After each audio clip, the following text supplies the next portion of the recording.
ನೀವು ನೋಡ್ತಾ ಇರೋದು ಸಿಜೆ ಕರ್ನಾಟಕ ನ್ಯೂಸ್. ವಿಜಯಪುರ ಜಿಲ್ಲೆಯ ಆಲಮೇಲ ತಾಲೂಕಿನ ತಾವರಖೇಡ ಗ್ರಾಮದಲ್ಲಿ ಸುಮಾರು 4.5 ದಿನಗಳ ಕಾಲ ತಾವರಖೇಡ ಗ್ರಾಮದಲ್ಲಿ ಮಂಗಗಳು ವಾಸವಾಗಿದ್ದವು. ಸ್ಥಳೀಯ ಗ್ರಾಮಸ್ಥರು ಮಕ್ಕಳಂತೆ ಜೋಪಾನ ಮಾಡುತ್ತಿದ್ದರು. ಅದರಲ್ಲಿ ಒಂದು ಮಂಗ ಅಸ್ವಸ್ಥಗೊಂಡಿದ್ದು ಅದನ್ನು ಗಮನಿಸಿದ ತಾವರಖೇಡ ಗ್ರಾಮಸ್ಥರು ಮಂಗನನ್ನು ಕೂಡಲೇ ವಾಹನ ಮೂಲಕ ಆಲಮೇಲ ಸರ್ಕಾರಿ ಪಶು ಆಸ್ಪತ್ರೆಗೆ ದಾಖಲಿಸಿ ಚಿಕಿತ್ಸೆ ನೀಡಿಸಿದರೂ ಸಹಿತ ಚಿಕಿತ್ಸೆ ಫಲಕಾರಿಯಾಗದೆ ದಿನಾಂಕ 24/1/2026 ಶನಿವಾರರಂದು ಬೆಳಿಗ್ಗೆ 8 ಗಂಟೆಗೆ ಮಂಗ ಮೃತಪಟ್ಟಿದೆ. ಮಂಗನ ಶವ ಸಂಸ್ಕಾರದ ವಿಧಿವಿಧಾನಗಳೊಂದಿಗೆ ಸಂಪ್ರದಾಯದಂತೆ ಗ್ರಾಮಸ್ಥರು ನೆರವೇರಿಸಿದರು. ಮಂಗನ ಅಂತ್ಯ ಸಂಸ್ಕಾರ ಊದಿಸುತ್ತಾ, ಬಾರಿಸುತ್ತಾ, ನಾನಾ ತರಹದ ಮದ್ದುಗಳನ್ನು ಸುಡುತ್ತಾ, ಭಜನೆ ಮಾಡುತ್ತಾ, ಗ್ರಾಮಸ್ಥರು ಜೈ ಶ್ರೀರಾಮ್ ಜೈ ಹನುಮಾನ್ ಎಂದು ಘೋಷಣೆ ಕೂಗುತ್ತಾ ಊರಿನ ಪ್ರಮುಖ ಬೀದಿಗಳಲ್ಲಿ ಎತ್ತಿನ ಬಂಡಿಯ ಮೇಲೆ ಮೆರವಣಿಗೆ ಮಾಡುತ್ತಾ ಭೀಮಾ ನದಿಯ ದಂಡೆಯಲ್ಲಿರುವ ಹಳೇ ತಾವರಖೇಡ ಗ್ರಾಮದಿಂದ ಹೊಸ ಪುನರ್ವಸತಿ ಕೇಂದ್ರದಲ್ಲಿ ಮಂಗನ ಅಂತ್ಯಕ್ರಿಯೆ ವೇದಮೂರ್ತಿ ಗುರುಮೂರ್ತಯ್ಯ ಶರಣಯ್ಯ ಹಿರೇಮಠ್ ವಿಧಿವಿಧಾನಗಳೊಂದಿಗೆ ನೆರವೇರಿಸಿದರು. ಗ್ರಾಮದ ಯುವಕರು, ಹಿರಿಯರು, ತಾಯಂದಿರು ಅಂತ್ಯಕ್ರಿಯೆಯಲ್ಲಿ ಭಾಗಿಯಾಗಿದ್ದರು.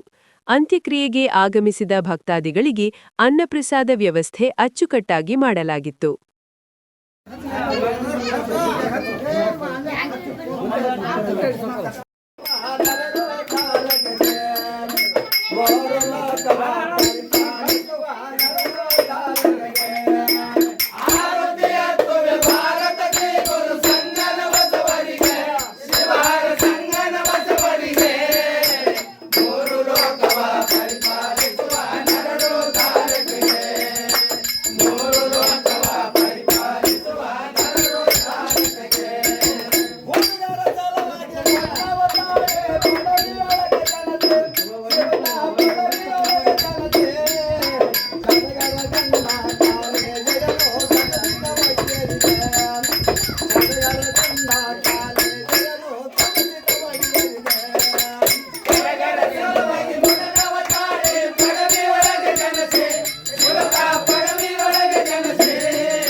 ನೋಡೋಣ